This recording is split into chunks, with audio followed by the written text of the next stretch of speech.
चाहिए। मर्द मेहरारू से प्यार कर चाहत बन, लेकिन उ दुल्हन कहत किया का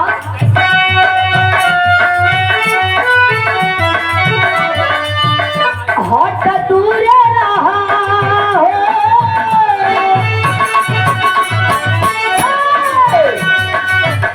हट दूरे रहा लाग जानी साथ पिया इतना तू काटा पिया।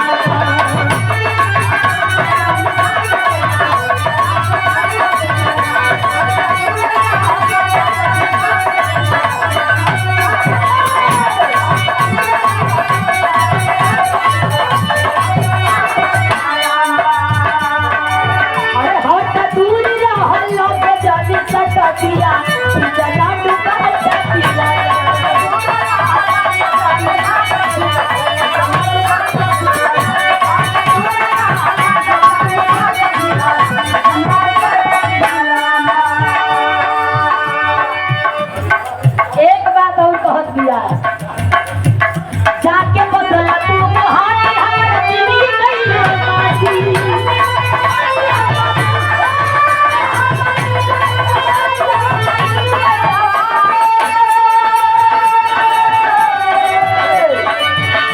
और ये सम्मान भरा पुरस्कार बिरहा के शानदार शानदार कलाकार, बिरहा में जिनका ना जोड़ है ना तोड़ है, जो मस्त मौला है धनंजय यादव जी, गोठा बाजार दोहरी घाट के धरती से, जिनसे बड़ा स्नेह प्यार दुलार मिला करता है। फूल के हजार के कुंजों में गूंथा गया हाथ सागर 500 रुपया देकर के सम्मान किया गया। चंदन में कोटि कोटि प्रणाम बा। इनाज के मना लेते हुए उद्वहिन कहा दिया का अरे जाके बसल तू गुहाटी हमर जिंदगी कइला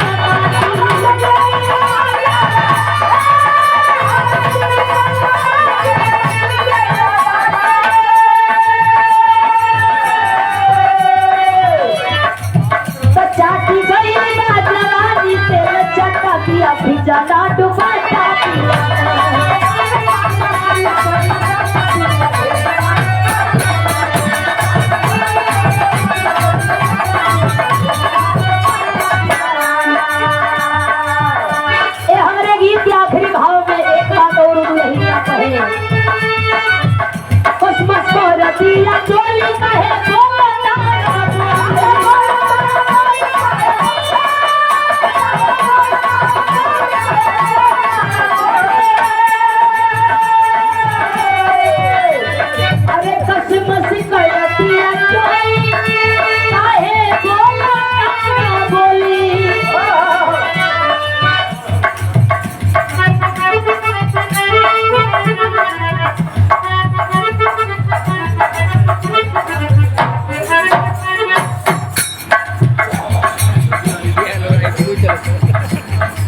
और ये सम्मान भरा पुरस्कार हमारी बड़ी बहना शंकर सागर की ओर से, जिनको आप सुने हैं और जिनकी कलाकारी को आप देखे हैं। ये बड़ी रंगीन है, सबको एंटरटेनमेंट करने का काम करती है और गुस्सा कभी बिल्कुल इनके चेहरा पे नहीं। ये सम्मान भरा पुरस्कार आपकी ओर से आपके चरणन में फूलकी सबके फूलकी बराबर छोट बही नहीं कोनो गलती हुई माफ करिया कहे उधर। अरे कसमस दिया चोली कहे बोले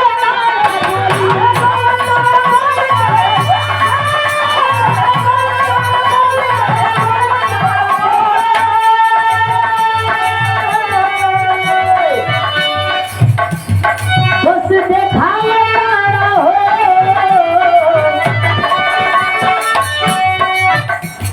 तो झूठ ही देखाया